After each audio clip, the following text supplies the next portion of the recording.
Acharya, whenever you have been asked what is consciousness, you have simply said that all that is mind stuff is consciousness.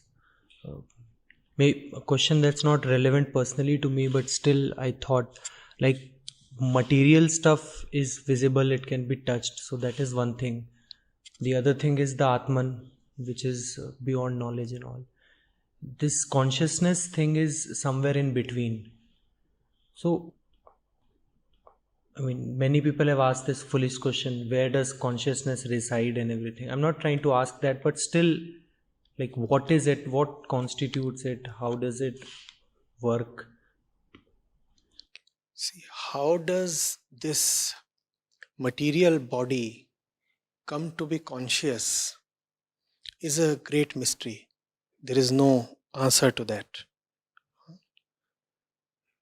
You cannot similarly answer the question, how does this material body come to become unconscious? Or how does prana leave the body? Ramana Maharshi used to explain this by saying that there is a Jad Chetan Granthi somewhere in the body, where the Jadata, which is the material body, meets consciousness, pure consciousness. And he used to say that Granthi, that knot, is the cause of all human suffering. So you have to sever this knot, you have to cut that knot somewhere. But that was one symbolic way of just pointing towards something about which nothing concrete can be said. And that's not a great disadvantage, because nothing concrete need be said. We do not really need to know how we came to be conscious, or how does this material body start showing conscious characteristics. That is not very topical.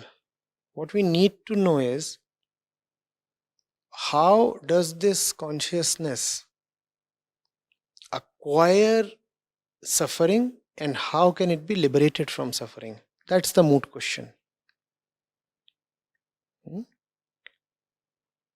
Obviously, consciousness does have a material component to it.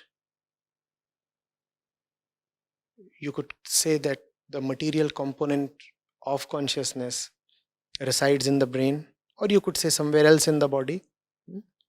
Science would say brain.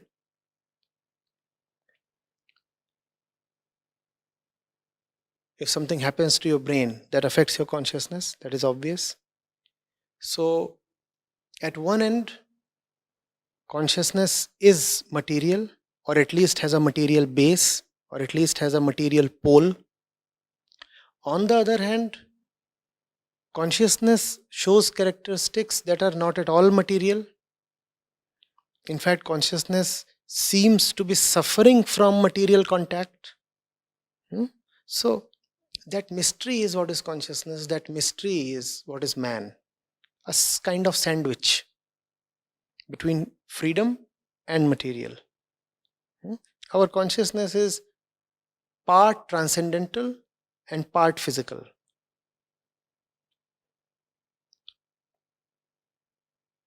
It suffers from this in-betweenness. It is neither fully transcendental nor fully, and that's suffering. Now, this suffering can be overcome in two ways. One, die, which means become fully material. Or drink. When you drink again, consciousness loses its transcendental heights and sinks down almost into something very chemical, very material. Drug yourself down. That is another way to alleviate suffering. Are you getting it? And somehow, unfortunately, these have been taken as the easy ways. There are chemical drugs and there are mental drugs. There are all kinds of intoxicants around. You can take them in get high, get inebriated, and allow yourself at least a momentary freedom from the experience of suffering. The other way to get rid of suffering is to leave material very far behind.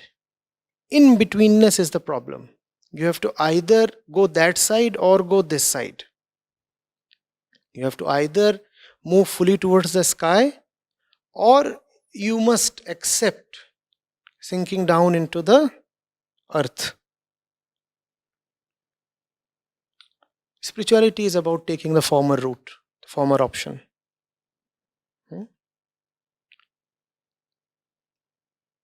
Rise up, leave the material behind. It is possible. That's the spiritual approach.